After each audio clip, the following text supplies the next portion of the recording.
இட்லிக்கு தோசைக்கு ஒரு காரசாரமான தக்காளி வெங்காயம் கடையல் எப்படி செய்யுதுன்னு சொல்லி பார்க்கலாம் வாங்க. எல்லோருக்கும் வணக்கம். நான் உங்கள் மஞ்சு. இப்போ நான் இட்லி தோசைக்கு ஒரு தக்காளி தொக்கு கிடையாது, இது ஒரு தக்காளி கடையல். இது எப்படி செய்யுதுன்னு சொல்கிறேன், கேட்டுக்கோங்க. அப்படியே இதுக்கு தேவையான பொருள் ஒரு 100-150 வெங்காயம் எடுத்துக்கோங்க. தக்காளி ஒரு 1/4 கிலோவுக்கு கொஞ்சம் அதிகமாக தக்காளி எடுத்துக்கோங்க. நான் 5 பேர் அளவுக்கு செய்கிறேன். நீங்கள் எந்த அளவுக்கு வேணுமோ அந்த அளவுக்கு எடுத்துக்கோங்க. இதில் நம்ம மிளகாய்த்தூள் காரம் சேர்க்க போகிறதில்ல, பச்சை மிளகாய் காரம் தான் சேர்க்குறோம். மிளகாய்த்தூள் சும்மா ஒரு 1/2 டீஸ்பூன் மட்டும்தான் போடுறோம். இஞ்சி தட்டி எடுத்துருக்கேன், பூண்டு தட்டி எடுத்துருக்கேன், எண்ணெய் ஊற்றிருக்கேன்.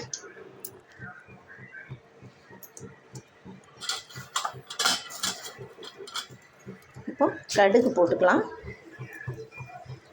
கடுகு போட்டுட்டு கடுகு போட்ட உடனே நம்ம கருவேப்பிலை, இஞ்சி தட்டி வச்சுக்கிற இஞ்சி பூண்டு போட்டுக்கலாம். போட்டுட்டு உடனே நம்ம வெங்காயம் பச்சை மிளகாவை சேர்த்துக்கலாம்.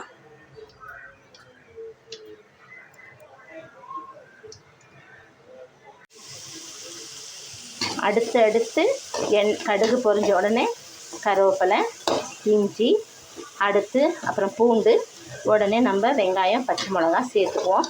நாங்கள் கொஞ்சம் காரமாக இருக்கணுன்றதுக்காக நான் பச்சை மிளகா சேர்த்துருக்கேன் அதிகமாக.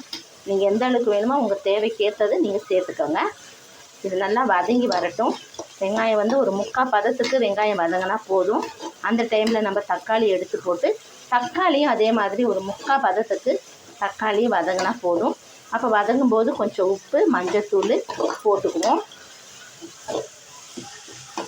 இது நல்லா கொஞ்சம் வதங்கட்டும். இதில் உப்பு, மஞ்சத்தூள், தக்காளியில் எல்லாத்தையும் நான் சேர்த்துட்டேன். இந்த தக்காளி நல்லா வதங்கி வரட்டும்.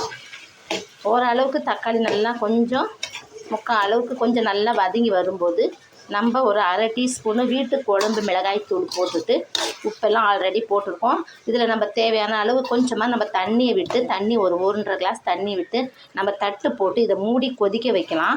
இதை மூடி நல்லா கொதிச்சதுக்கப்புறம், பச்சை வாசனைலாம் போய் கொதிச்சதுக்கப்புறம் நம்ம இதை வடிகட்டி நான் சட்டியில் நான் கடைஞ்சிக்கிறேன்.